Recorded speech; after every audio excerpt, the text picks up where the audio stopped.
Oh, hi there. Cello. Hey now. Hola.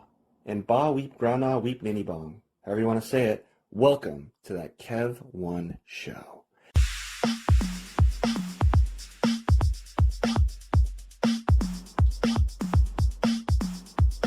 Well, friends, last week we were East Coast vibing. Now it's West Coast again via Hollywood.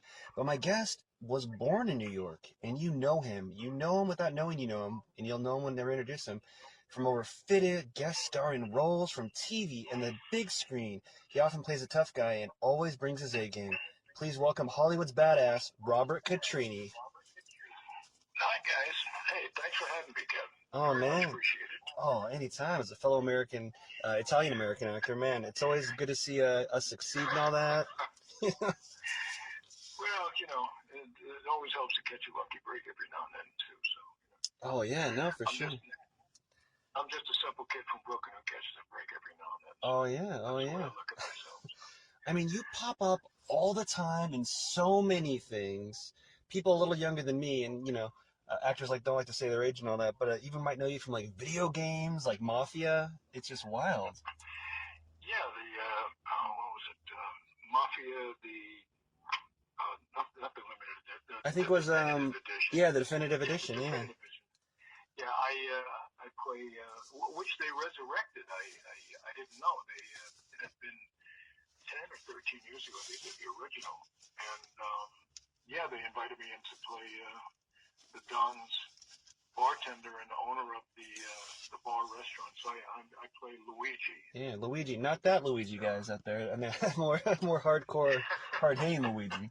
Yeah, man. yeah, that Luigi. And they gave me a comb over, So I said, oh, wow, that's interesting.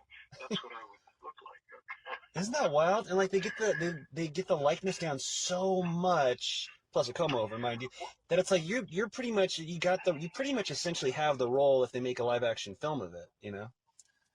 Well, that since you've been mentioning the video game, that's what the big AI issue Mm-hmm. is with the new SAG contract. Yeah. Because let me ask you this: have you ever been on a mocap stage? No, I would love to. Okay. So we actually did the Mafia. We did it on ILM's Huh. sound Damn. stage, yeah, up at San Rafael, Jeez. which was a treat. Just walking in there and saying, "Wow, Yeah. The this is history. the legendary ILM." Wow. Yeah. So imagine you've got a big empty sound stage. There's nothing on it, and there's scaffolding. That's not scaffolding. It's I forget what the term is. It's a triangular steel. Yeah, kind of like when they're remodeling places and stuff, right? Yeah, Yeah, exactly.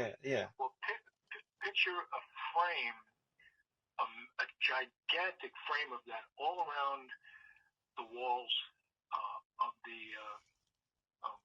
soundstage, and on all the columns from the floor all the way to the 30, 40-foot ceilings, whatever. It's just mounted with cameras on every single leg, and then across the top from one side to the other. So you've got 400 different cameras that are tracking you, and then they put you in the suit with the little white dots, Yeah. and along one entire wall with screens that are not facing you, facing the other way, is a battery of techies who are watching you and tracking your movements. And you start off the day by standing. You have to do it at the beginning of every day because they put little dots all over your face, and they'll just have you run through every conceivable type of facial. Wow. Stick your tongue out. Blink your eye. Give us a grimace. Give us an angry. Move your lips this way. Move your lips, and it's all being fed into the computer. And this was for Luigi. This was for the Mafia one. Yeah, yeah. Wow, that's really wild that that's that hardcore for that, because you'd almost think what you're describing is more for like a ninja type thing where you're doing so many movements. This is just copying you doing kind of fairly normal mannerisms. That's wild. Exactly. Well, this is for any video game today that you're watching. All of those actors, all the figures that you see, those were actors on a motion capture stage, doing exactly that, and they could.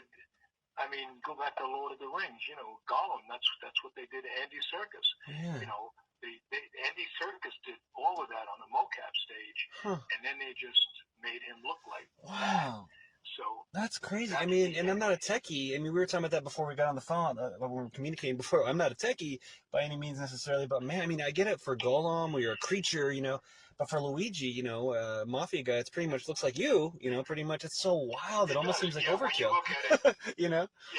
Yeah. I had cousins back east that called and said, "Is that you on the game?" Because I said, "Yeah, that's me." So it looks, you can tell that my face is me, but they can make the appearance. They can give me a mustache. They can do a comb over. They could give me a head of hair like Jason Momoa if they felt like it. But, so that's the issue. Once you're in the computer, the company can literally have you doing anything, saying anything, because they've got your voice too. So, damn, isn't that scary? That was the scariest part for me for the SAG-AFTRA strike, which is it totally over? I know we're ratifying it still. I saw some headlines on it. Click on it. Is it about? It's not. I think we have until the 8th. I voted 3 days ago. I voted yes, and I understand the concern of the naysayers who are you know, very vocally promoting vote no, but my issue with that is it's a negotiation. Yeah. Either side, in any negotiation, if either side thinks they're going to walk out with every single thing they wanted, well, you know, you're living in a dream world. It's not going to happen. That's why it's a negotiation. Altogether, it's a marriage. You know, either way, any way you slice it. So you know, it's exactly. So the people who are naysaying right now, well, we didn't get. We should vote no because we didn't get the AI things that we wanted. Points. Well, we got some of them. Yeah, which opens the door for the future, and it's an ever evolving thing that I'm not sure if anyone understands the way it's moving so fast. Right. You know. That's exactly right. It's an evolving thing. You got the door open. You got a couple of things, but along with those couple of things, all the other areas, you got a lot over there too. So while the studios are saying no, we're not going to do that, then on our side of the table, we're saying, well, we're not going to give up that. We're not going to do that. And at some point, you reach an agreement where both sides look at each other on any particular point and they say, you know what? Can we just agree on this now? Because, I mean, let's face it, we have another contract coming up in 31 more months. So maybe we can get another little foot in the door over there. We'll see. But I just think that if anybody is, you know, I respect the fact that they want to vote no. I just don't know if I necessarily agree with the reasoning behind it, because you are not just the nature of negotiations. You are not going to get every single thing you wanted. It's never happened in the history of negotiating, and it's not going to happen now. You got a little bit, okay. We gave them a little bit. The studios wanted it. We gave them that. We agreed to this. They agreed to that.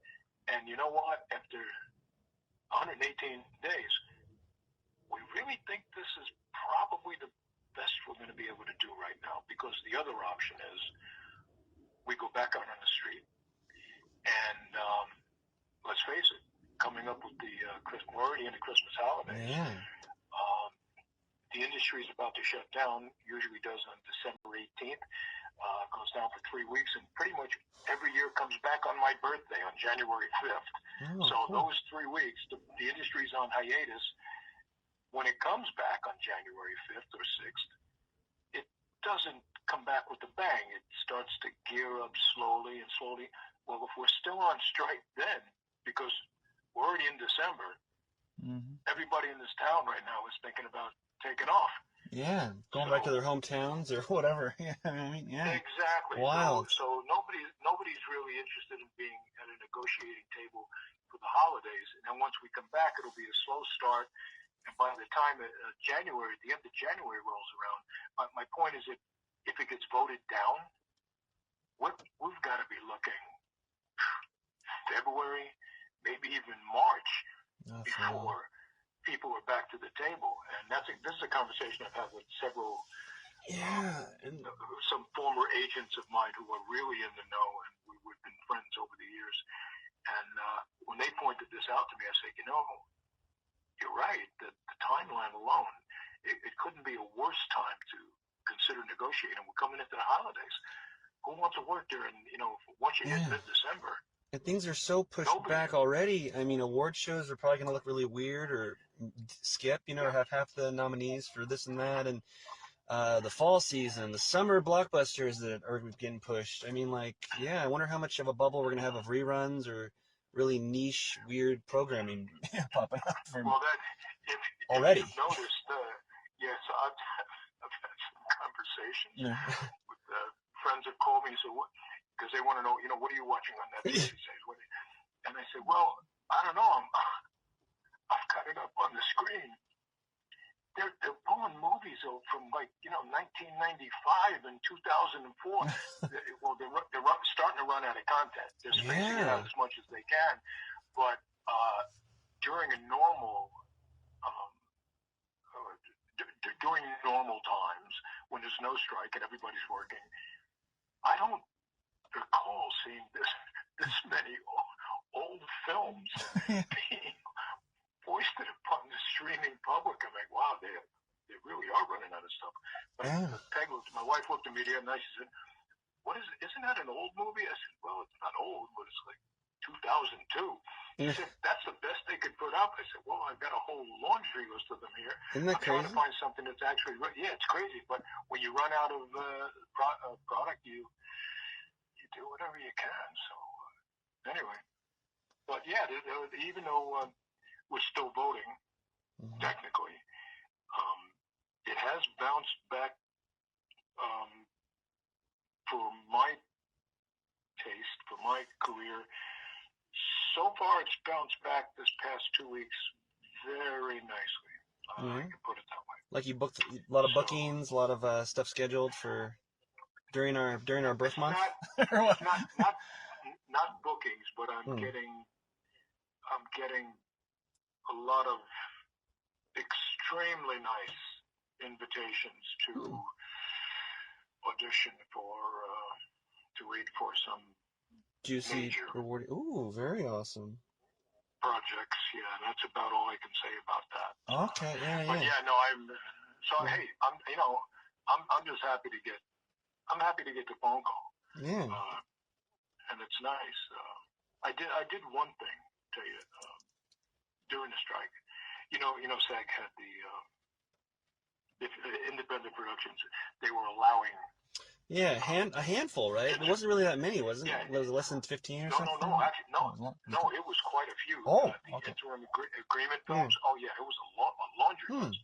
But technically, as long as you had nothing to do with the studio, because we're striking against the studios, and I was offered something very nice and spent 11 days up in Oregon during the month of October.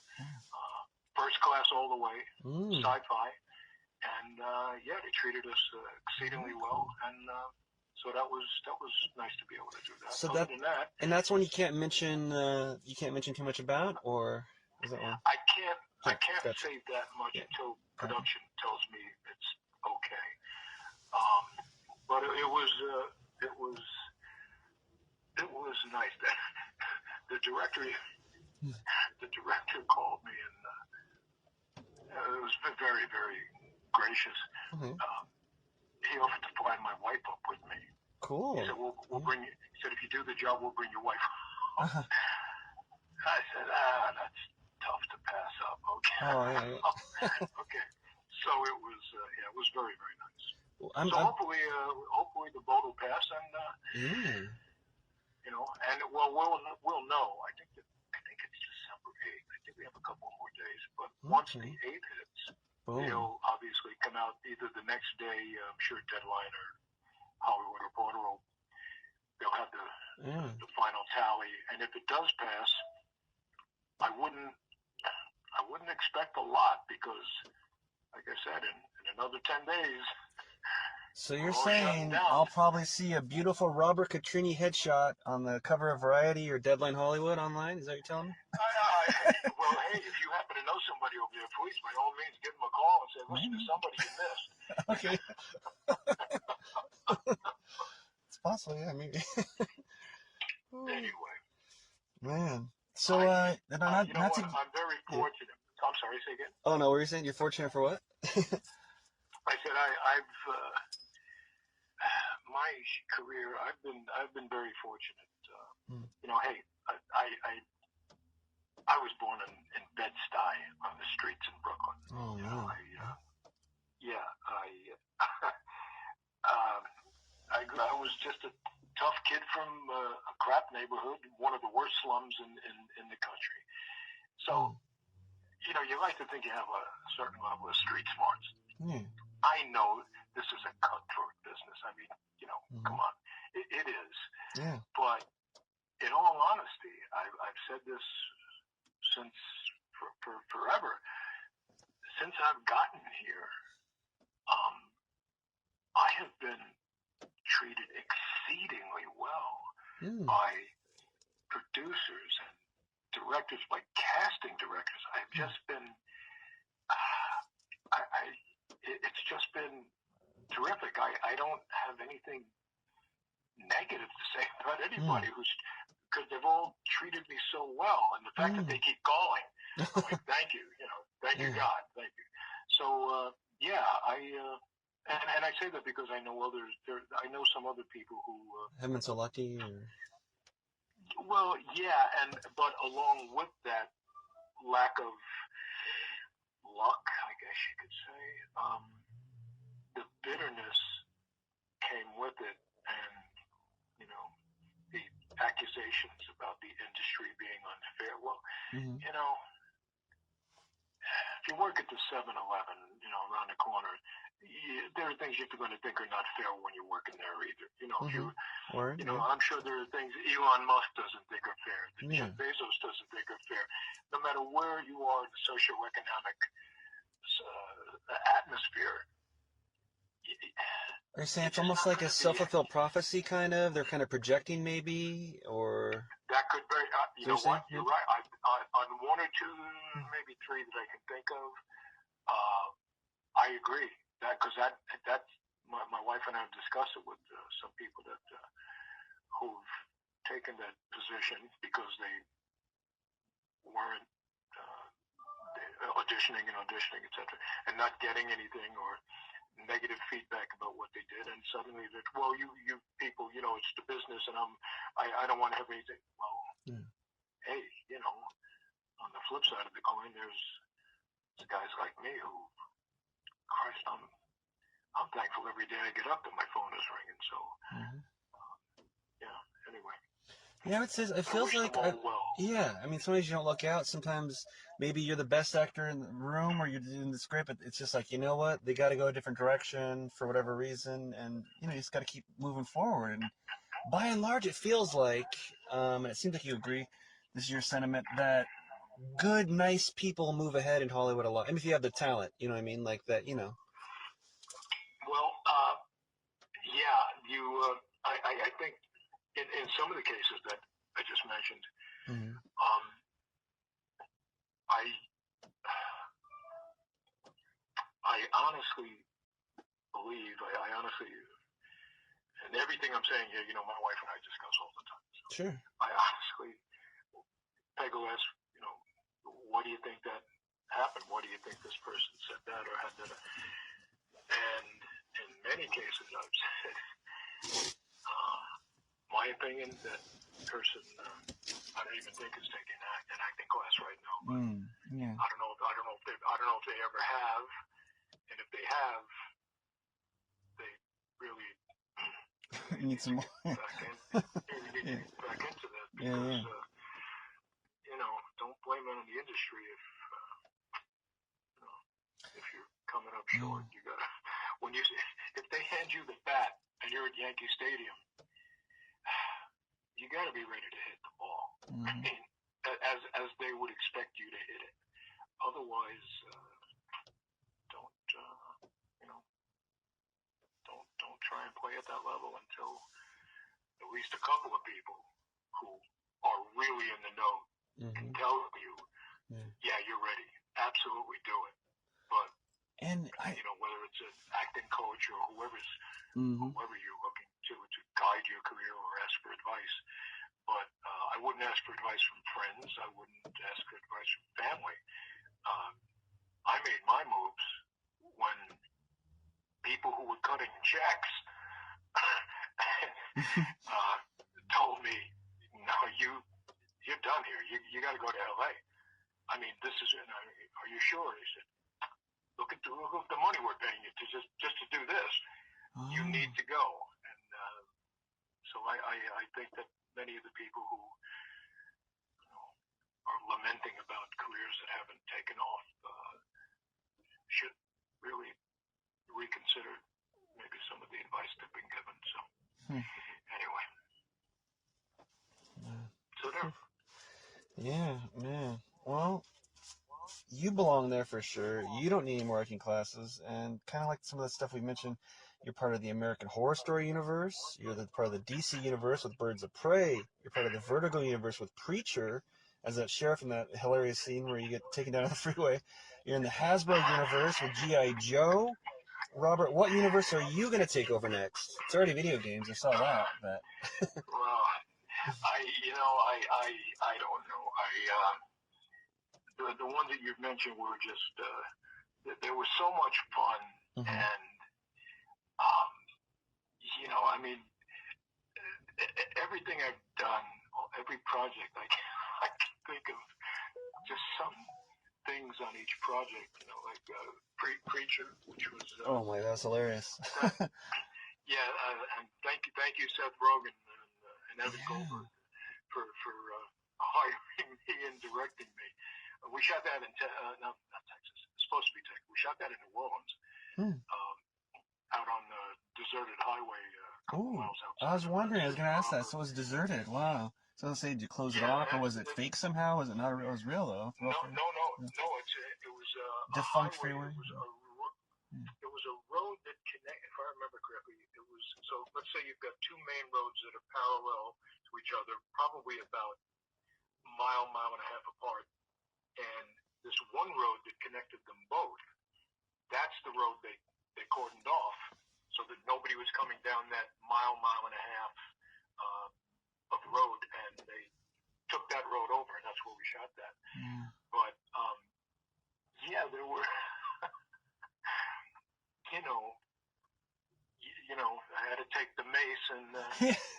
It just went on, and for any fans that didn't watch that, you're like a corrupt sheriff, and you get like what it goes on and on. You get like kicked in the balls and maced and what? It's just like when Dominic says mace your balls. Yeah, that's right. When I read that in the script, I said, I have got to book this. How do we do this? I already know what I'm going to do. I have got to book, and fortunately I did. And then thank you again, Seth and Evan, because like two months later, I'm back in LA, and I get the offer to read for what the heck was it? Now I'm thinking of Future Men. Oh, and they're doing that again. Yeah. And I said, I walked in and told the casting director, I said, Seth just hired me. She's like, what are you talking about? I said, Preacher. I just got back from New Orleans. Like, what, a couple of weeks ago we shot Preacher. Really? And she's making a note of it. Oh, nice. And, before I even got home, the agent called and said, Seth wants you back again. Hey, thank you so much. That we shot here in L.A. But even that was a bunch of fun. There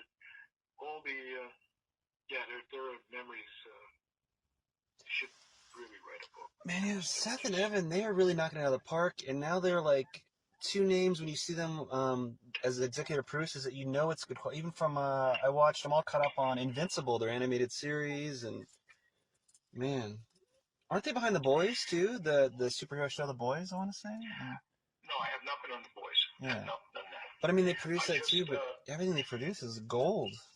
well, you know, when you look at, I guess when you look at the resume, it's, you know, it's, I mean, I'm proud of it. I tell you what,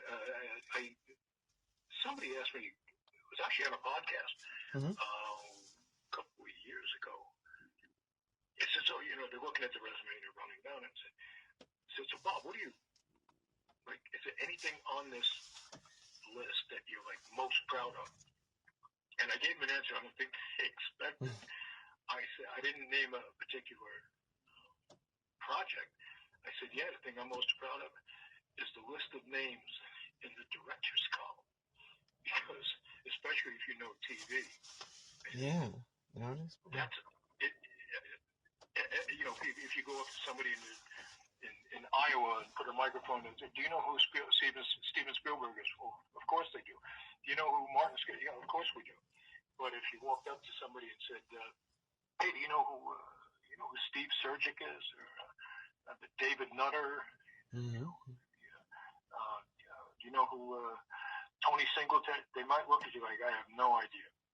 But for people who know TV and the productions, that's a who's who. Yeah. Of The actors and You know, I mean, everybody from Seth, certainly Ryan Murphy, Nelson Craig, Con Kershaw, Oz Scott, Dennis Smith, Liz Blanca.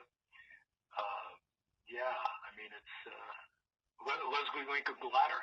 You know, he's the president of the DGA. So I mean, yeah, I'm very proud of the people who have hired me and who have placed their trust in what I might do as soon as they yell action. So yeah. Anyway, so there we go. Yeah, with so many roles, I wonder, what do you get recognized from the most? Would you say? Usually Jack Reacher. Oh yeah. That's the first thing. Which I was very fortunate to get. There were, I think, quite a few people, I'm sure, read for it, and I got the call. I had to go to New Orleans. Ed Zwick. There's another name. I mean, yeah, I was gonna say. I almost should do like a little ding effect for every hashtag, ding or something like that. Yes. Ed was already in New Orleans doing location scouting, and I got the call to go down and meet him, and I read with him, and I thought it went well. 3 weeks later, the agent called and said, Paramount's bringing you back down. It's a one-day trip. To be a town car outside your house at 4 o'clock. This is on a Thursday.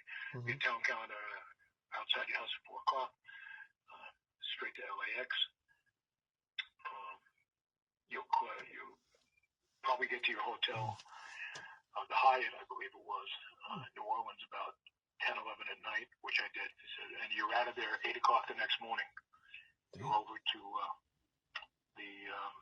another hotel.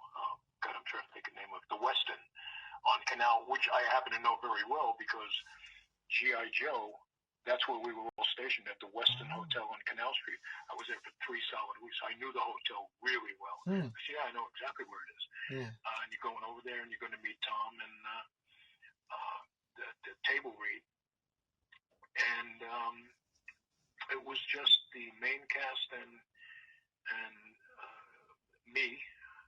I mean, there were no other actors there, not even the local actors, I believe, from New Orleans. I don't even think any of them were there. It was just like 5 or 6, 7 of us on one side of the table. And I guess I thought that went pretty well. You know, once it's all over and Tom comes over and hits you with that cruise smile and shakes your hand and says, "We're going to have a lot of fun."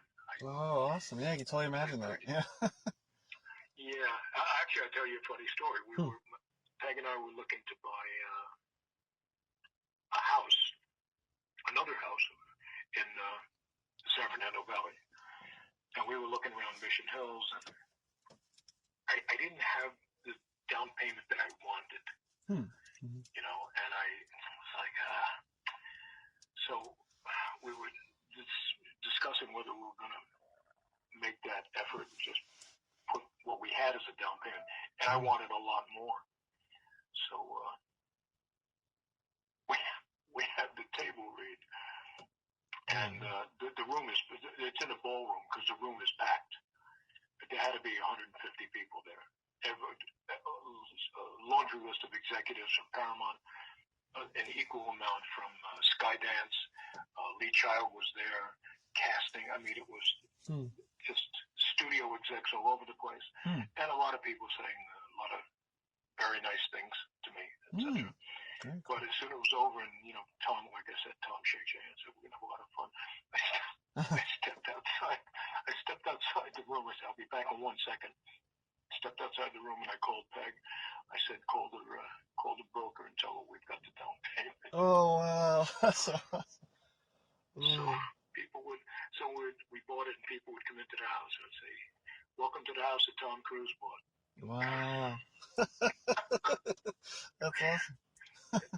Not technically. But, yeah, no, but yeah. The project, yeah. It helped. It definitely helped. So Jack Reacher. A lot of people recognize that. What do you call it? Preacher. Oh man, yeah.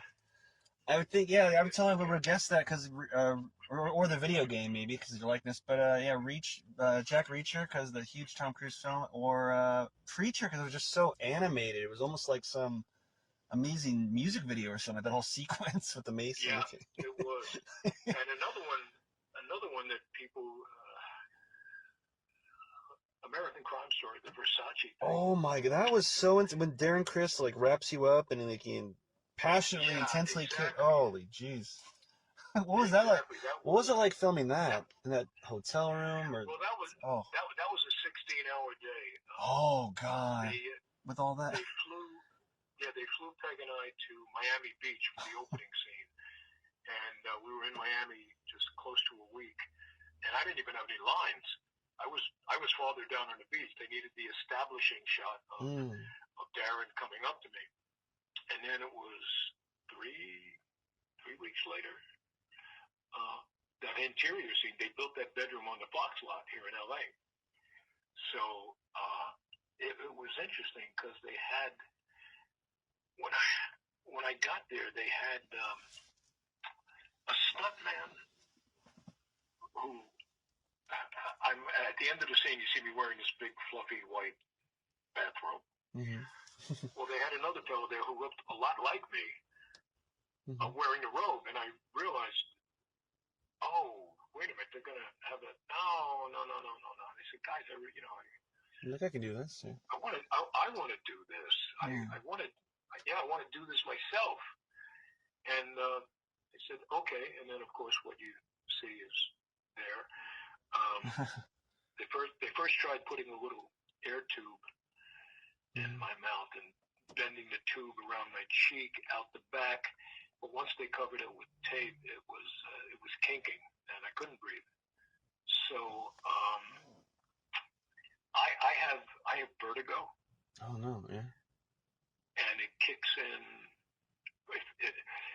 Usually when I lay down flat, I just look up at the ceiling, or if I even look up at the ceiling too much, a little vertigo kicks in. I'm fortunate that it only lasts maybe 20 to 30 seconds, and then it goes away. And can you focus and maybe collect yourself and shorten that if possible sometimes, or not really, or is that not how it works? Well, I think I've trained myself from the very beginning. I haven't always had it. It's only like 9 or 10 years that I've had it, and I didn't know what it was when it first hit me, because if you've never had it, it feels like you're not moving, but it feels like your brain is rotating inside your skull. The room is spinning, even though your eyes are closed, and it's a nauseous feeling. And I just developed. I thought, I want to try and control this with my mind, and I whenever I get it, I just keep thinking, stop, stop, stop, stop, stop, stop, stop, stop. And I've gotten it down to maybe, like I said, 15, 30 seconds, and it goes away, and I'm able to just calm down. So we get to the sound stage. Yeah. And if for fans that maybe possibly didn't catch that episode, can you walk us through real quick what that scene was? I know it's like you guys are about to get it down. Yeah, Darren, the assassin, Darren, played by Darren Criss, picks me up on a beach in Miami, and we go back to my hotel room, where he proceeds to, unbeknownst to me, he proceeds to duct tape my entire head from my neck all the way up, completely duct tape. And while I'm squirming, trying to breathe on the bed, panicking, he's dancing around the room, and then at some point he just grabs a pair of scissors and comes back and leaps on the bed, straddles me, and rears back with the scissors as I'm moaning, trying to gasp for air, and slams the scissors between my lips and gives me a little, whatever, a pair of scissors or whatever little hole that would be for me to breathe. And I am one of the, and it's an act, by the way, I talked to the author at the over at the DGA for the screening, and it was an actual incident that took place. My character was the only one, I believe, that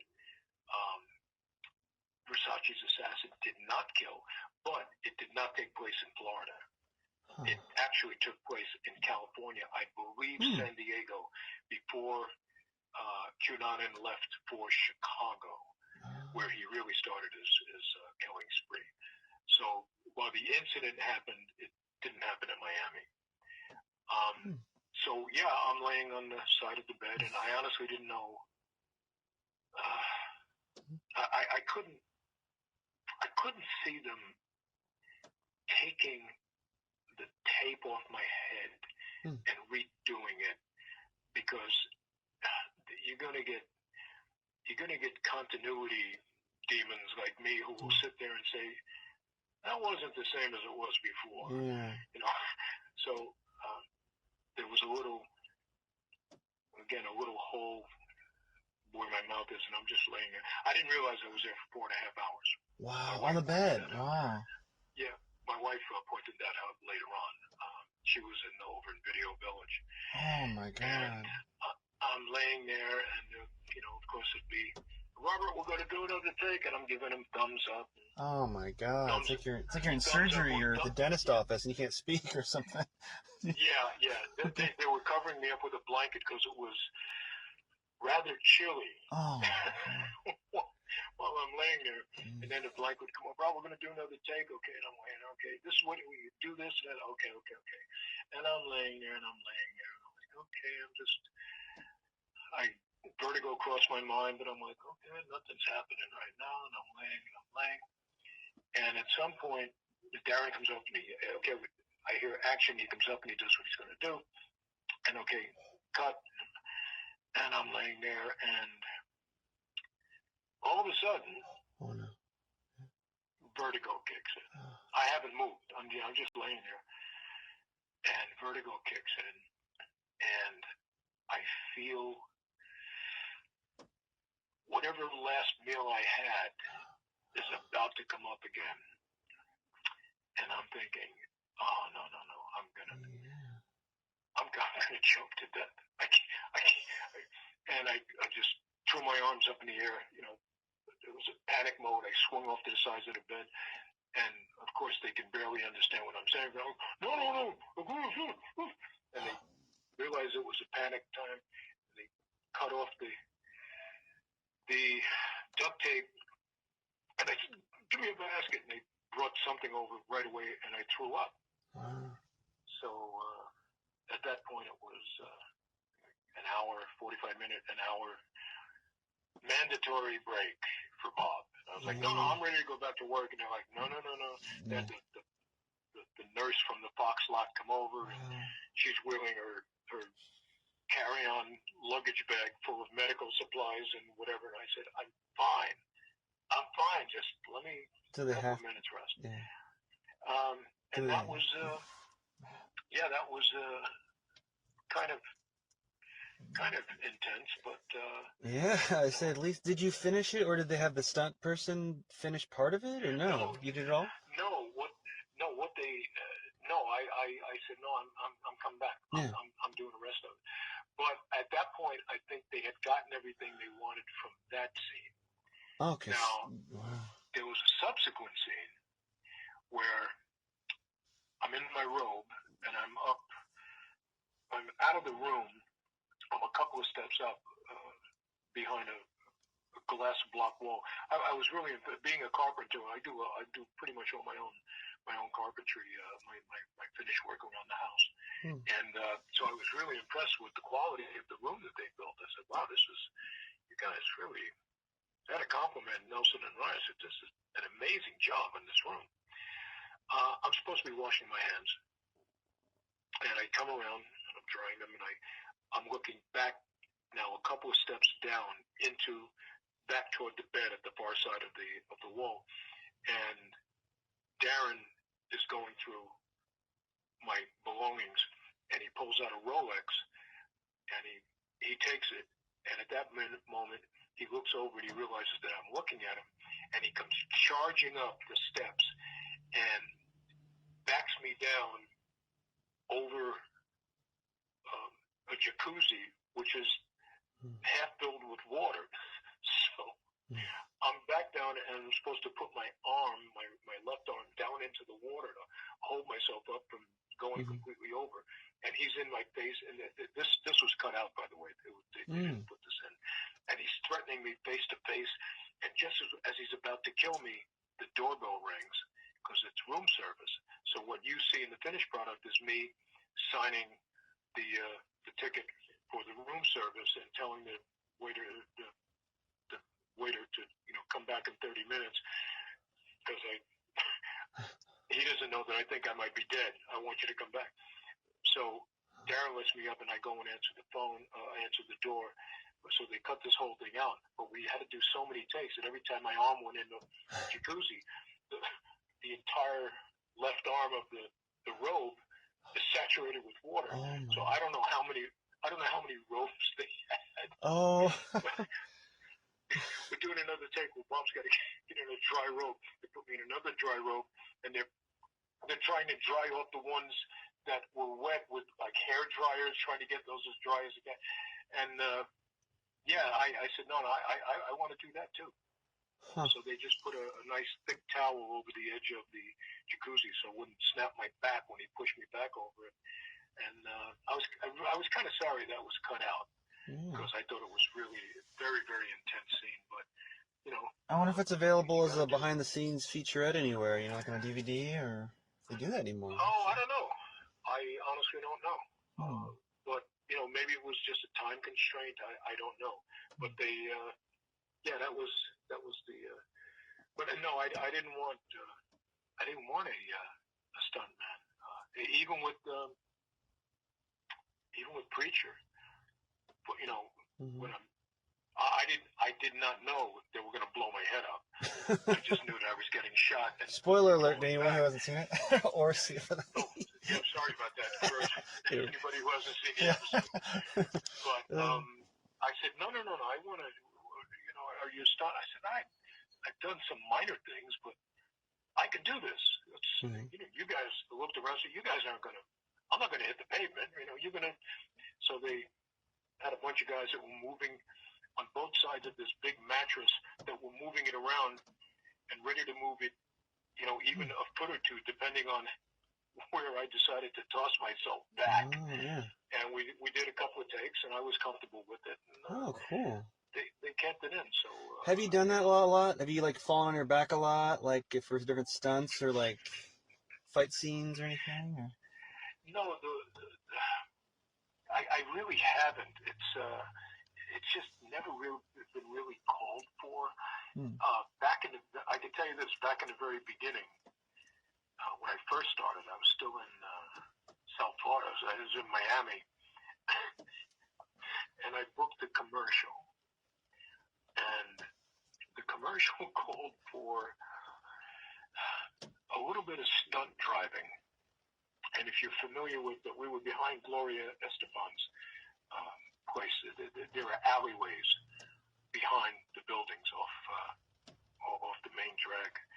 And when you come down from one alleyway, and there's a crown in the street, like you hit a little bit of a dip where the curb is, then the road crowns, then there's another dip, and then it picks up again. It rises like when you go behind the second set of buildings on the other side of the street. Well, obviously, if you're coming through there in a car at any kind of speed, even 20 miles an hour, you're going to bottom out as soon as you hit the crown in the road, and then you're going to go airborne maybe for a foot or two, and then you're going to hit the other dip, and you're going to bottom out again, and then you're up. So they had a car. I think it was a little Fiat. It was a little tiny car, but the cameras are all mounted on rigs on the front, and it's me and another playing a detective. We're chasing bad guys, and I hit the crown coming out of one side of the alley. I hit it so hard, I ripped the shocks off the car. Whoa! And when I ended up down the other side, and we're going back to the mid-90s now, before I even came to LA. And the car was like there were sparks flying from out underneath the car. I skidded to a stop on the other side, and I don't know if I was supposed to do that, but you told me to try and take it at 30 miles an hour. It's what I did. Your method. I'm not the stunt guy here. I did what you asked me to do, and if the car broke, I don't know what to tell you. What'd they say? Did they freak out or what? No. I think they were actually happy with what they got, to tell you the truth. And the one thing they would not let me do that I was dying to do it. Back out on the street before this incident happened, where I'm skidding to a stop in the alley, but there's a car chase out in traffic, and my car is coming around a corner and skidding into the curb and then making a complete right. And I wanted to do that, but they said, nah, the chances of an amateur flipping the car is too great. We're going to give that to an actual stunt driver who, again, kind of looked like me. So. What project was this for? Do you recall? Or? I don't. It's a commercial. Commercial. Oh my God, I do not recall. It was for. I was trying to think of old '90s action shows or car shows like Viper or. I know you're in NYPD Blue, but this is a commercial you said, right? Not a show. It was a commercial. I literally cannot think of what it was for, but I know the end of it. The whole point was we finally skid to a stop, and the bad guy's running down the dead end alley, and he's trying to climb over a fence, and me and my partner are running down after him. My partner is eating donuts in the car, and as I hit they knew that when I hit this dip in the road on the crown coming out of one alley, that his donuts were going to go flying, which was the point. And cinematically, all that it was funny. You had no choice but to laugh. And anyway, we're chasing him down, and I look at my watch and I go, wait. It's lunchtime. Come on. And we both turn around and walk away. And the bad guy hanging on the fence turns around and looks at us like we have three heads. Like, you had me, but you're breaking for lunch.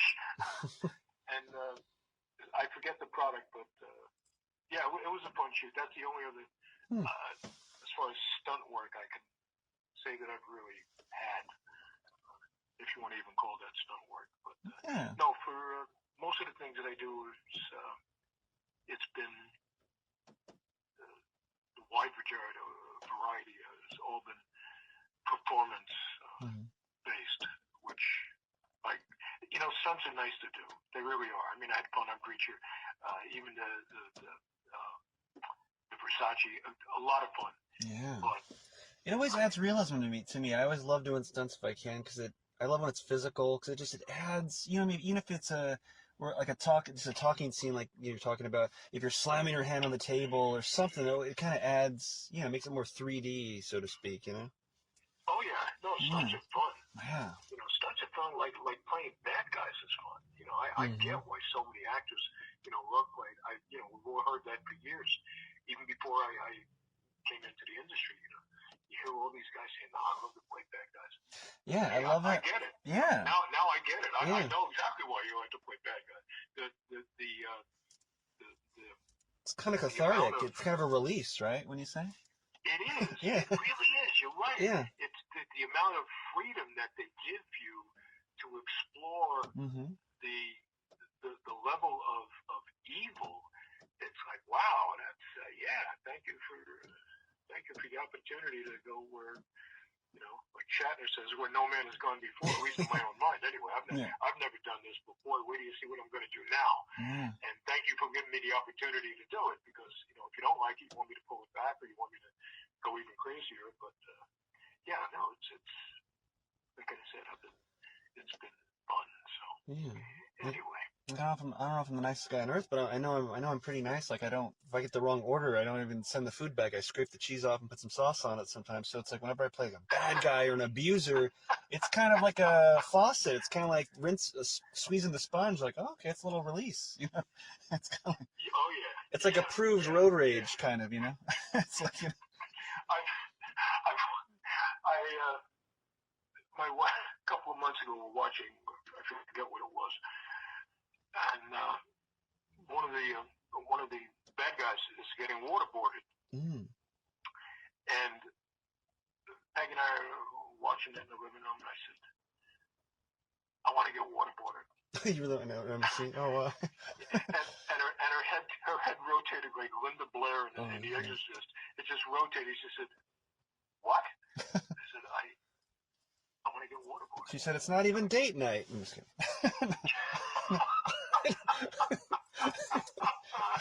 Oh my God. She said, what are you talking about? I said, I want to get waterboarded. What are you I said, I want to book a role while getting waterboarded. She said, they would never do that. That can't be. I said, I booked a role like that. They do it somehow. I mean, I don't know how I to said, do it. I'm going to tell you right now. I said, I tell you right now, I would tell them, no, don't. No, really do it. Just do it. Huh. Do it like you would really do it. Huh. Who's on set? Who's the stunt coordinator that knows how to actually do it? I want to feel what it's like. And of course, she turns around and says, well, I could do that right now if you want to go into the bathroom. Did she really? That's funny. I said, no. I said, you want a trusted. I want somebody who might be experienced in this, But, there are things that I look at and I say, wow, I would like to do that. I wouldn't mind booking a role like that. That'd be a lot of fun. So, but who knows, Anyway. So there you go. Man. Anyway. Waterboarding, man. Oof. Well, you were in that one. You were in at least many military things, not only Jack Reacher, but you were in a property from my childhood, my beloved childhood, G.I. Joe, when you played an Israeli leader in Retaliation. What was like that blockbuster war room like with Jonathan Pryce and all that? Was it like on a big set, or it was in New Orleans, right? That was in New Orleans. They shot that. They needed a big room. They couldn't find a soundstage at that time. We did that in 2011. I'm guessing either they couldn't find a soundstage large enough, or if there was one, and I believe that was the case, but if there had been one available, or at least something that existed, it wasn't available, because we shot that at NASA. Whoa. About 30 miles outside of New Orleans. Still technically New Orleans, but outside the city proper is the Mossad the NASA Mossad facility, I think it's called. Yeah, it's where they built the Saturn V rockets and then put them on barges and floated them up rivers and whatnot, the Intercoastal to Kennedy Space Center. And we didn't know. They said, well, we were shooting it at NASA. And all of us looked at each other like, NASA? Well, yeah, there's NASA here in New Orleans. I said, there's a NASA in New Orleans? I said, did any of you guys know that? They're like, I have no idea. So they found, it was a room that NASA wasn't, I guess, building anything at the time. And they took it over, and it was, they decorated it. That's the best phrase I could use. It almost looked like they were borrowing things from the Smithsonian. They had it set up. When you walked into it, the first thing a couple of us said was, wow, this is like being at the Smithsonian. There are planes hanging from the ceiling, and I mean proper planes hanging from the ceiling, and tanks, and everything is set up as a display. And it was pretty impressive. I said, wow, wow. That's where we shot that. And then at the end of it, where the world leaders, myself included, I think it was it Jinx who takes us back and leads us to safety. Yeah, like the ninja, right? Yeah. Right. The tunnels that we're running through, that is at Fort Polk, P-O-L-K. Let me tell you in 1 second. Fort Polk, Louisiana. Fort Polk, Louisiana.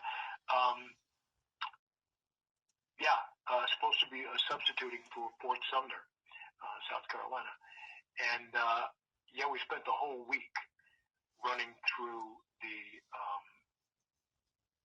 the actual tunnels, the caves.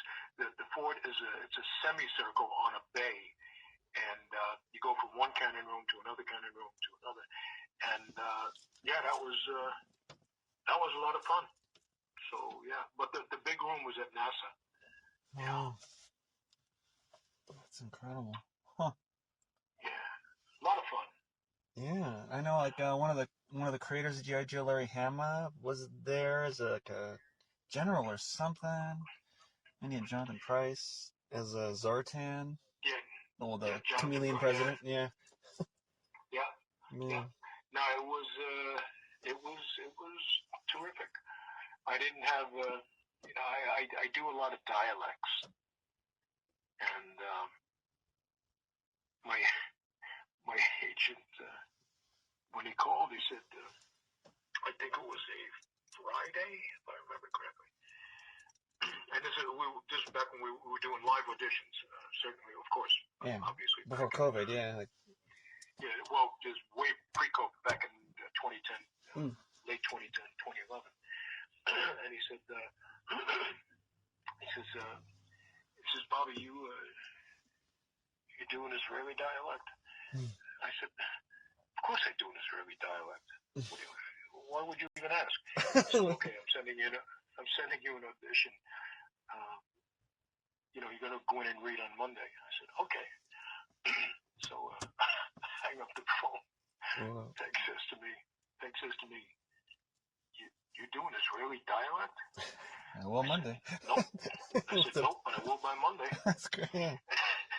And of course, I Googled and YouTube. I spent the entire weekend, and I go in Monday, and a couple of days later, he calls and says, you just booked 3 solid weeks. Wow. It was like 21 days on a film with a $180 million budget. You're going to New Orleans. So the joke at that point was I was the only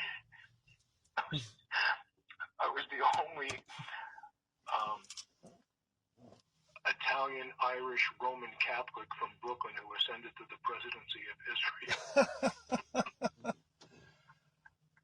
I mean, how is that not Oscar award worthy? Come on. That's No, I tell you what happened was, though, when we got on set, you see that whole semicircle, all of us, and go. You know what? A lot of friends were made. they're just terrific guys. Ilya Valak played the Russian president. Ajay Mehta played the Indian president. It was just a great group of guys. They started whatever lines each of us had. They just started experimenting. Okay, so Robert, you say that line. Let's hear what that sounds like when you say. Okay, and one of my lines they gave to Ajay. I said, "Oh, Robert, what's that line?" Okay, said Ajay, you say that line. Let's hear what it sounds like. So whatever they shot, what you see in the final take is what they did. So yeah, but it was a lot of fun. Jonathan Price was great. Everybody was terrific. Everybody was terrific. So, but yeah, the just being in the fort and by the way, that fort, interestingly enough, because that fort is right next to I guess you would have to call it a fishing village. So, it's within walking distance, like only maybe a quarter of a mile, and just walking down the fishing village and seeing the homes up on 30-foot pylons, because of hurricanes. I'm not used to seeing that. And then talking to some of the local fishermen, so you're filming over at the fort. I said, yeah, during Katrina, the whole fort was underwater. we chuckled like, what? I said, how high was the water? And they point over to the houses and say, that high. That's why they're that high now, because a lot of the homes got washed away. They weren't high enough. But Katrina taught us, now we're building them that high on these massive telephone poles. And some of them, one or two, had like elevators from the people were parking their semi-trailers underneath their homes. And it's just bizarre, because you see these homes that are, take a normal. Well, you guys, are you in New York? You guys are in New York? We're in Portland, Oregon, right here. Yeah. Oh, okay. So just go out to the suburbs and take your ordinary single-story ranch house that's sitting on the ground with a garage, and taking the whole thing and putting it on a platform, just the way it is. Raise it up 30 feet in the air and put it all on telephone poles. And obviously you can't use the garage door anymore, so many of them built out a little deck so that you could slide the garage door up, and now you come out and you've got a deck that's 30 feet. It's bizarre when you don't grow up with that. But they said, the whole fort was underwater. Couldn't see it, except from a helicopter. And little conversations like that give you some perspective on the pain that some people went through who happen to live in an area that you don't live in. Yeah. During a catastrophic point in their life. Knock on wood, I've never, one places that I've lived never have had that type of activity. I remember when I was living in LA for acting when Hurricane Katrina hit, and so I met some people who moved to Hollywood because of Katrina.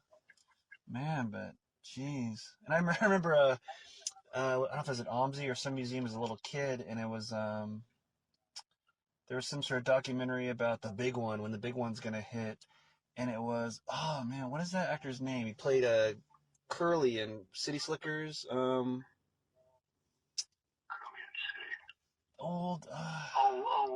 Jack Palance. Jack Palance, yeah, he was doing the voiceover with that voice of his, and he was saying, it was showing a graphic of California crumbling into the sea when the big one hits one day. I was like, oh my god! I remember being a little kid going like, well, I'm gonna move to Hollywood one day for acting, as a little kid, and Jack Palance's voice saying, with how the California will crumble into the sea one day after the big one, and he's like, and it's not a matter of if, but when. And I'm like, oh my god! So the whole time I lived in LA for 5 years, I'm like, is this the big one? When there's little tiny earthquakes here and there, but man, geez.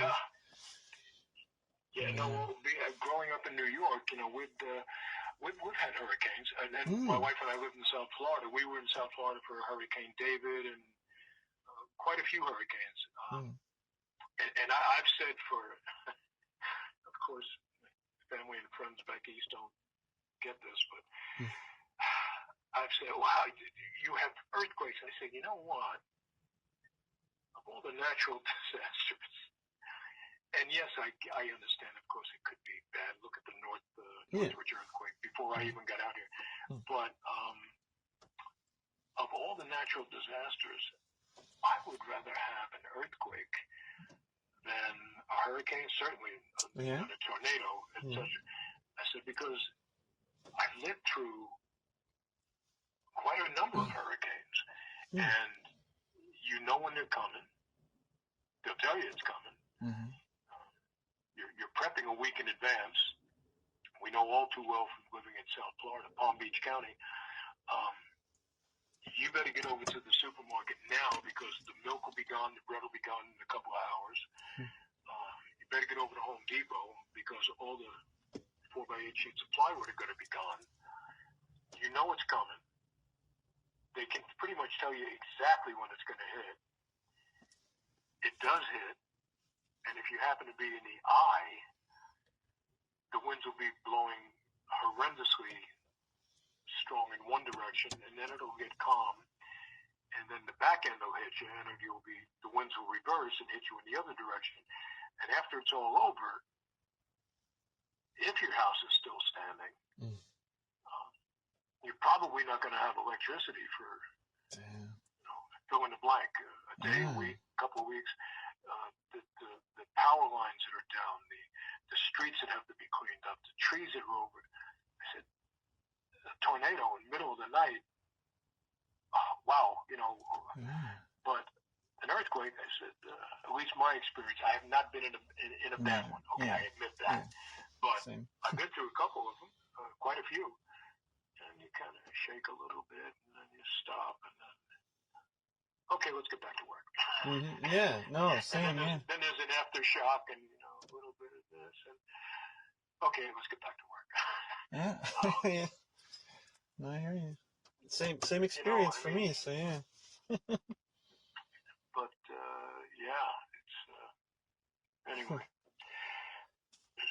Oh, by the way, it was not Fort Polk. I just realized it was Fort Pike. Fort Pike. Cool. Okay. In New Orleans. All right, so Fort Pike. super fans out there, don't cancel us. It was Fort Pike, you said? Fort Pike. You go to a Comic-Con one day and they're like, actually, we heard you a year or two ago on that Kev Lund show, and you were wrong about this G.I.Joe location. And you're like, okay,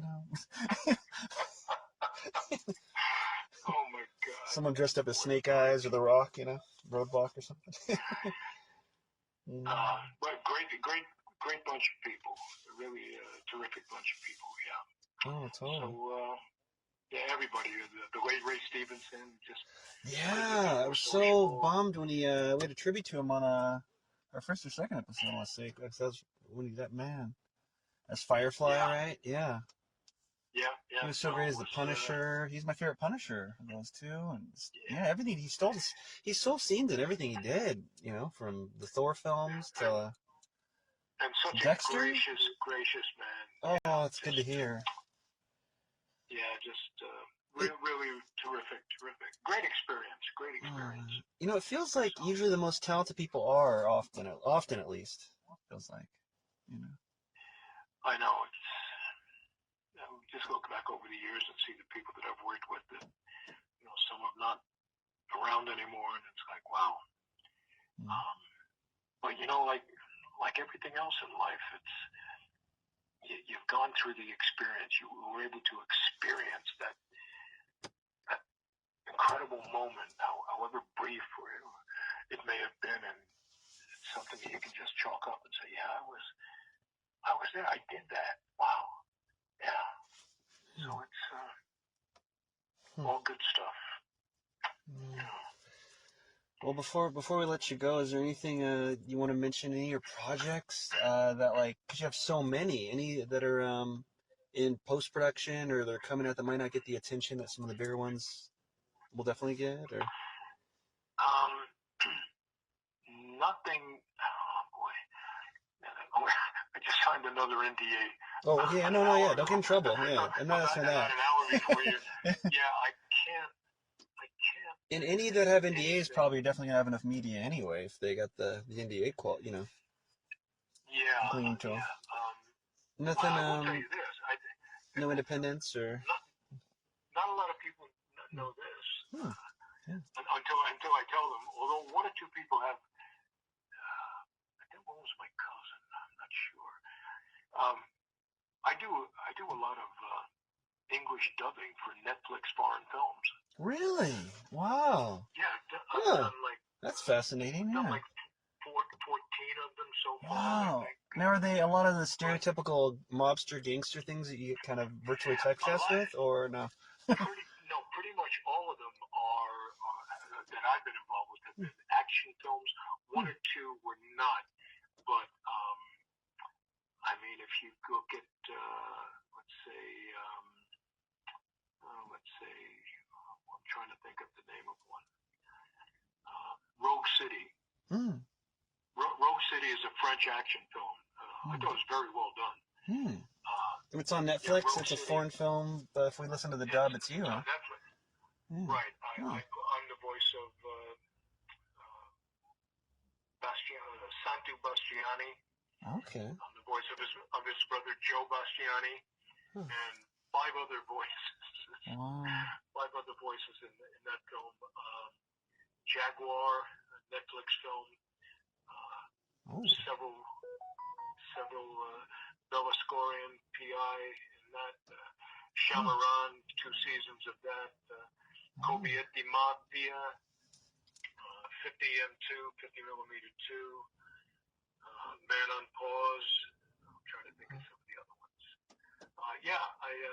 So not a lot of people until you hear my voice come out of somebody else's mouth, and it's like. Are those all Netflix or no? Yeah, it's all Netflix. Oh, okay. I haven't done anything for anybody else other than Netflix.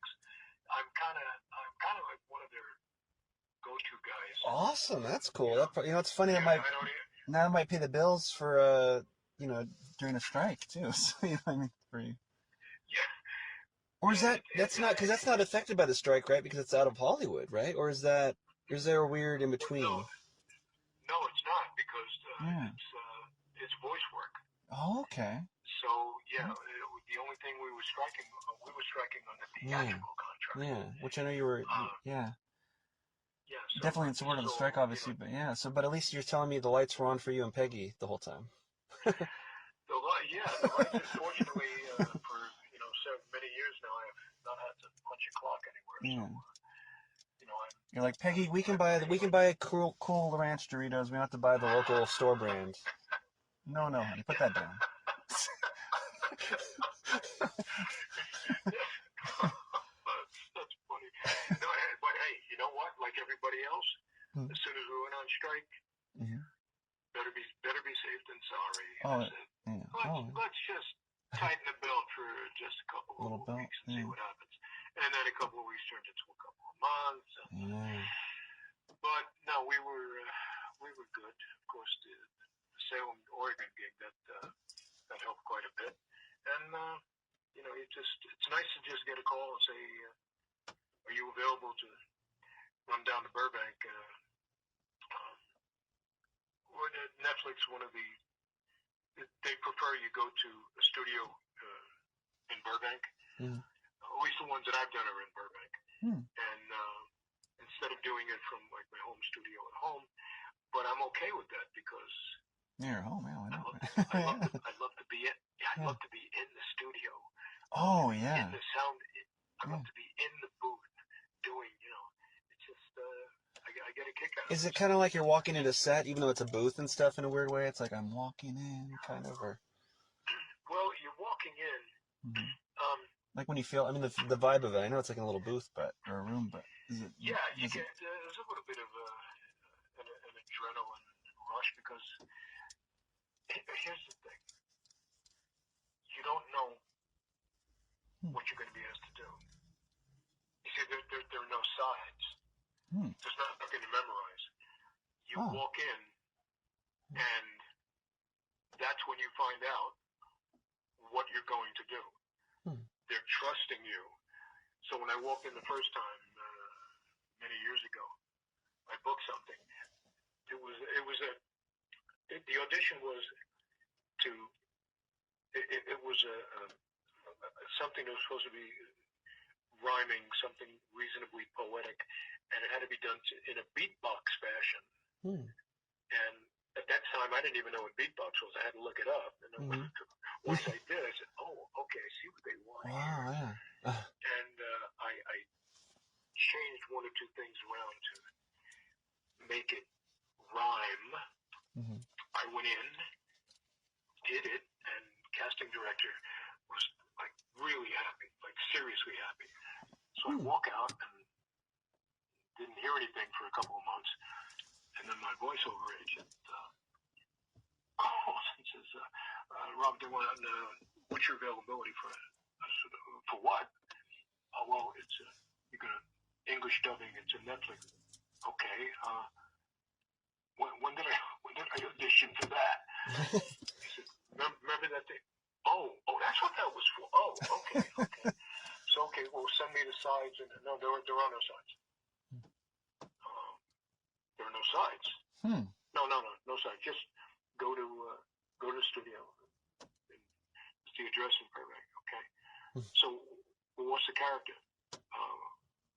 We don't really know. Wow. We have, no, because they put everything is in code names. Wow. It's a male, but just guys. When you're an actor and you're used to getting sides and memorizing, and you go into a room because now I know exactly what I'm going to do. That's why I've got that resume. But you tell me, I said, no, just listen to us, just go, and they'll tell you what to do. So the first one was, I was apprehensive. I'm like, I honestly don't know what's going on here. I really don't. So I walk in and I'm in the booth. And this is pre-COVID, a couple years before COVID, and engineers in the other room. I've done voiceovers for some. I'm used to being in the studio, but this is different. Director happened to be the dubbing director happened to be in that room, and a couple of other people sitting around on couches with laptops, all paying attention. So he said, "Robert, hey, how you doing? Thanks for coming. Thank you guys, etc., so much. So what are we doing today?" They said, "Well, today you're going to be doing 6 different voices." And I'm like, excuse me? What? Yeah, how Yeah, you're going to be. Wow. I said, "Ron, have you done this before?" I was like, no. Like I've acted, but not this assembly line. And what are you doing? Yeah. I said, I know ADR. I said, I can do ADR in a heartbeat. I said, I've never spent my ADR work over the years. I'm in and out in like 3 minutes. I'm done. But I said, well, this is kind of similar to that. And they explained the process. Just times 16, okay. right? Yeah. I said, okay, so this first character, and they've got a big TV screen in front of you, and they play they explain how to do it. He said, and then across the bottom of the screen is like a stock ticker. It just my lines just go from right to left, and then there's a little fixed bar in the middle. And I said, as soon as your dialogue hits that line, you start speaking. And like karaoke or something, kind of. Yeah, kind of. But what you have to do is you have to match your speed, because that's the way their lips are moving, like with the bar, kind of? That's exactly right. Whatever, a phrase or a word, a sentence in French or Turkish, I've done several, doesn't necessarily translate into the same length of the same sentence in English. Fascinating, wow. So, and also you have no idea what the performance needs to be. Literally zero. You're seeing a scene for the first time, and you have to match that level. There's like no preparation. It's on the spot. So I'm going in to play a killer. I'm going to do this or that. In my mind, I'm working it up, and I've been working on this for a day or two, and I walk in, and this is what I know I need to do because this is the scenario. But when you get in a dubbing booth, this is the first time you're seeing the scene. Wow, that's incredible.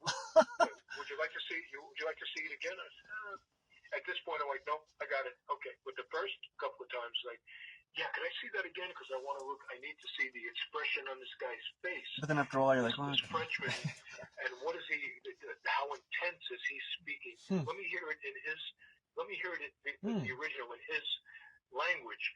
I want to see if he's emphasizing a particular part of this phrase, so that I can match that. And it's everything that goes along with that too. So if you're throwing a punch, it's like, you're choking somebody. You got to go. So anybody who's, as I told Peg, because she waits outside, I said, you know, if you're in the room, you would be thinking I'm having an epileptic fit in this session because I'm contorting, I'm screaming.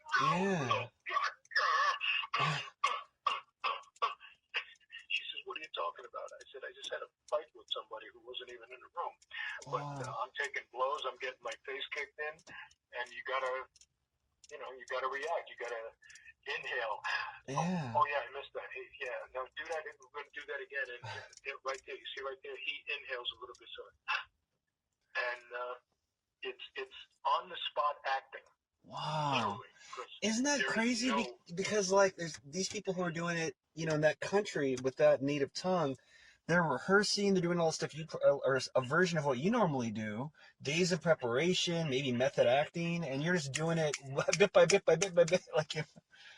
That's exactly it. Now like, here's the thing. Dial a roll back and forth like a Rolodex spinning. Yeah, almost dial a roll. Every American film has to be translated into the various countries that it's going to be shown in. So I'll watch Jack Reacher, and here's what you do. At the end of every Netflix movie, let the credits run. That last final big end shows up like it did at the beginning. Goes let the credits continue. Don't turn it off. Let it roll. And your name will be there. It'll say UK. Usually the first group is, in my experience, usually German. So they'll have a list of the directors, and who the dubbing, and then there'll be a screen with the German actors. You'll see the character names in the movie you just watched, and then the actors in German actors who translated this Turkish film in Germany, so that they can watch it in Germany. Usually the second set of is in English, so you'll see the casting directors, and then the actors. You'll see whatever character I played, Robert Catrini. The thing is, they only give you one credit. So if you've done 5 different voices, oh really? You're only getting one credit. Oh, it's not like sometimes I see an animation, I see like a name and like 7 things like Robin, ice cream vendor, blah blah blah, thug number 5. No. You know. No. You'll see. I think on Rogue City, you'll see Santo Bastiani. So that's your biggest role in it, but you did like 5 different things in it. It is.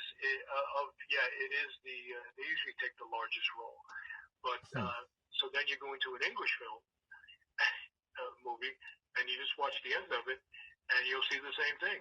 These are the actors who played Colonel Moorcroft in Japan. That's the actor who played Colonel Moorcroft when it aired in Italy, etc.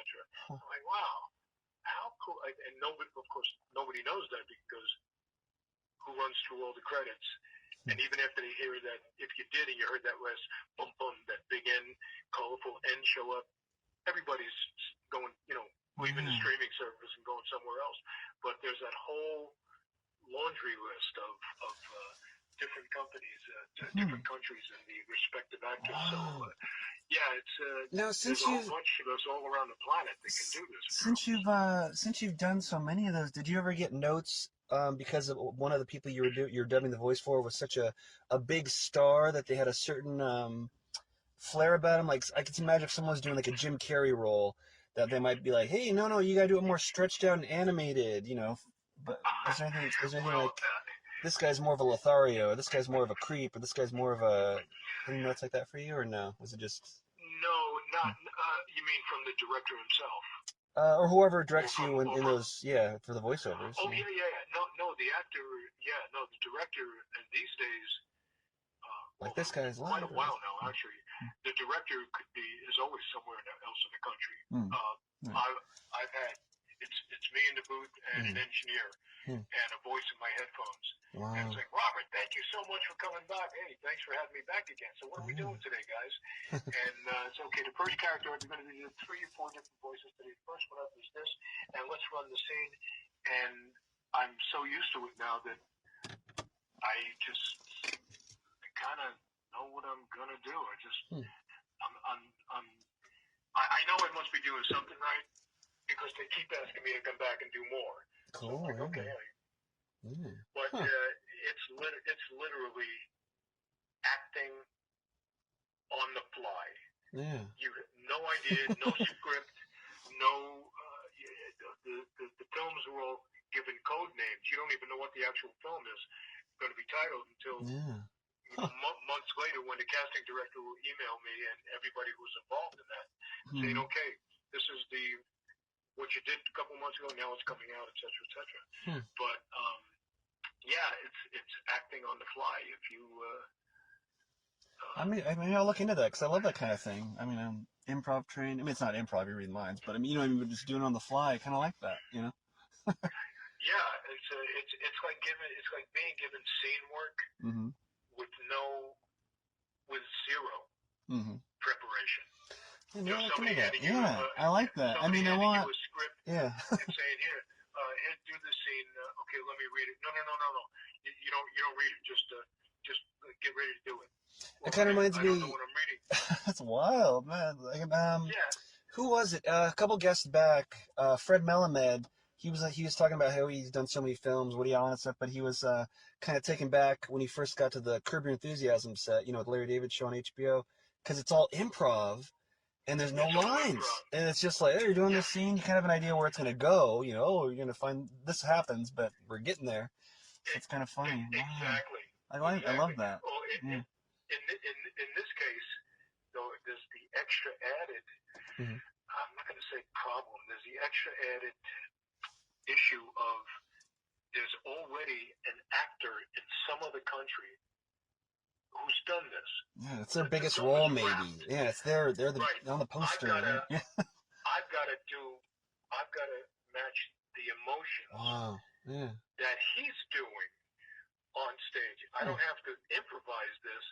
I have to match what he's doing, but I don't have not, nor will I ever have any time to prepare. This is my prep. I'm in the room. The clock is ticking. I'm on the clock, and I have to. I love that. You're like an acting surgeon, kind of in a way. Yeah, I have to write. It's Face Off. They play it once for me, maybe twice, and I have to just immediately deliver. You got to hit the bullseye. It's like, no, there's no time to sight the gun in. Just squeeze the trigger and hit that bullseye. Okay. Wham bam, thank you, ma'am, kind of deal or something. Yeah, and the other aspect which I think is interesting is I don't know of all the voices. I'm praying because you don't know which roles are coming up. They don't tell you. Well, this character, this is the first guy. There are a couple of times when I've wished like 4 characters down. I'm already in there 2.5 hours, and I'm on my 5th character. And he comes up, and I'm like, damn, I really like to use that voice I used for the first guy. But I can't do it. I gotta come up with a different one for this guy. But I really think that voice would have been better for this guy. So sometimes you're up here, and it's like, and other times you're like, no, you're not going to do that now because this is what I need. I want this now. And other times it's, oh, hey, I'm sorry, can you get the door for me, please? Yeah, thank you so much. Thank you.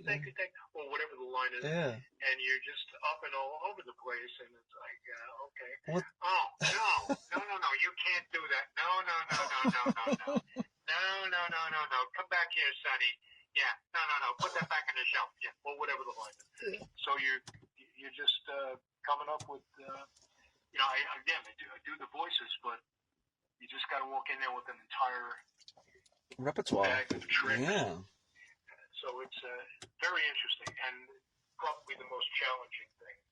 I love scratching the itch. I mean, of course you want, professional shoots and everything, and not that is, but I mean, like, I kind of love that kind of stretch your muscle stuff. Like, I remember I booked this it was Operation Repo when I was living in LA. It was a big audition, and they had this improv for the audition. It's one of those shows where it's like Cops, but it's a Repo Man, you know. And Right.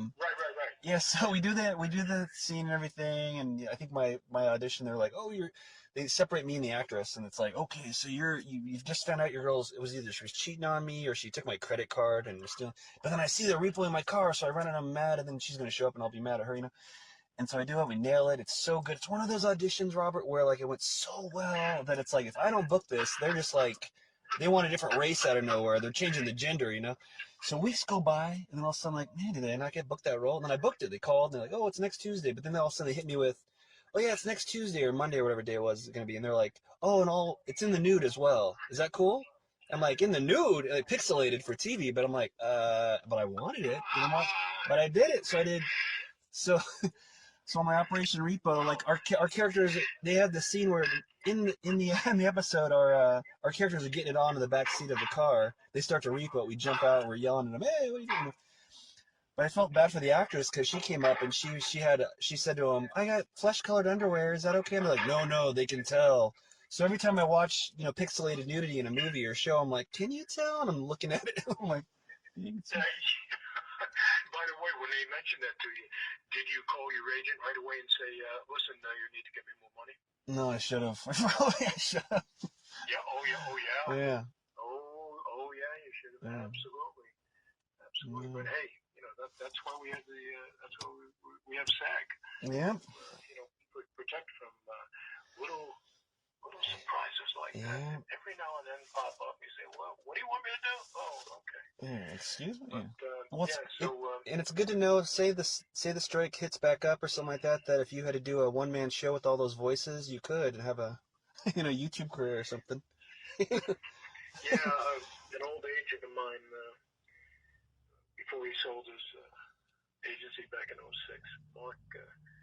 Marcus mentioned that to me once or twice. He said, listen, consider doing a one-man show. He said, because I'm like, okay, I'll definitely consider it. You could animate it too with your voices, You can animate it too. Oh my God. You could have 44 like roles on the screen in the credits, but your name is on the other side next to each character. Yeah. Directed by unless it's an English dub, because you're only going to give you one credit. So. No. Anyway.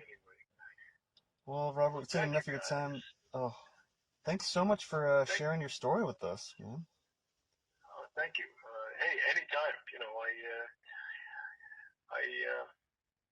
I love to help, especially new people. My mentor Becky's she'll have Zoom meetings and invite me in, and because when you not only me, when you're anybody who's experienced, any actor who's experienced and has a solid resume, that they should be asked questions. It's only right for newbies or less experienced actors to ask the more experienced actors. And it's not only in this business. I mean, if you're an apprentice plumber and you're not sure how to do something, you better go into the next room and ask the guy who's been doing this for 30 years. He'll tell you exactly how to do it. So, yeah, it's anytime. Oh, there's so much more to tell. But, we'll definitely have. Great. Yeah, we'll definitely have you back, man. Oh, a pleasure.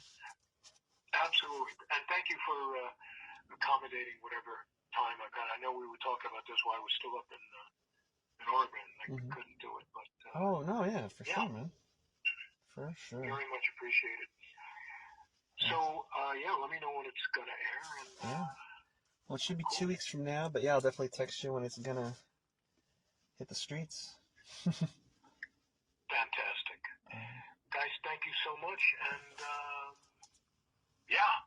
good. Yeah, have fun with Peggy, and everyone's gonna tune into all your future stuff. How can we not? You're everywhere. Hey, worldwide, apparently, you're worldwide. I need all the fans I can get. Okay. Guys, take care. Thank you so much, and listen, have a fantastic holiday and a safe holiday. You too, man. So, you too. And we will talk very soon. For sure, and can only hope to work with you again in the future, man. Thanks. Absolutely. Thank you, guys. Good night. Take care. And that was the legendary Robert Catrini. You've already watched his art. I hope you enjoyed some of his behind the scenes. Good night. That Kevin One Show is brought to you in part by T-Mobile, the Uncarrier. Well, friends, the theater lights have come back on overhead. Please clean up the candy wrappers you snuck in and traverse safely. See you next week, or superfans online at patreon.com/thatkev1show.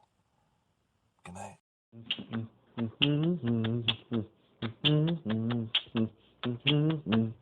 What's better than your favorite talk show? Well, maybe homemade delicious food, cold beer, or a drink of your choosing in a comfortable atmosphere. Well, look no further than the Boulevard Tap House for the world-famous fish and chips, seafood, all-around delicious menu of pizza, all kinds of food, wings, steak bites, anything you can imagine when you want to watch the big game or catch some live jazz if you pick the right night. Open 7 days a week. Go to boulevardtaphouse.com right now. I like to go to their Terwilliger Curve location. That's the home location for their not only their fish and chips, and they knew that they always used to give me Caesar chicken salad and wine. They kind of made jokes and made fun of me of that. My favorite food there now might just be the brand new Mark Kevin. That's a margarita pizza named after me. Don't know if they did it because I'm Italian or what, but I had it, and it is delicious and, dare I say, nutritious. Anyway, friends, go on in, have a great time. When you're there, you truly are family. No cap. Enjoy the Boulevard Tap House today. This portion of that Kev One show is supported by Bohemian Dream Gifts, made with organic and natural oils that nourish and hydrate your skin. Man, I don't know if it's the weather outside or the gym that was killing my skin, because my right elbow on the, it itched like the Dickens, like I was becoming like the lizard from Marvel Comics. I think it's that machine where you put your elbow in and do the lifts, for the bicep. But I was itching my skin like crazy during, well, I won't say who because I don't want them associated with rough skin, with one of our guests here in the near future here. But my right elbow was getting ashy and coming up, getting red and irritated. Anyway, I used some of the promotional cookie dough body oil from Bohemian Dream Gifts that they gave us, and my skin, I'm not kidding, came back. I can vouch for that one. The cookie dough oil baby body oil, the cookie dough body oil brought my skin back to life like an Evanescence song. I'm not kidding. My skin is smooth and happy again. 100%. You can buy cookie dough oil on Etsy at the Bohemian Dream Gifts shop. Check out their other stuff as well, but that's one that I swear by now. And as soon as my promotional one runs out, I'm going to order some myself. So go to Etsy and visit the Bohemian Dream Gifts shop today.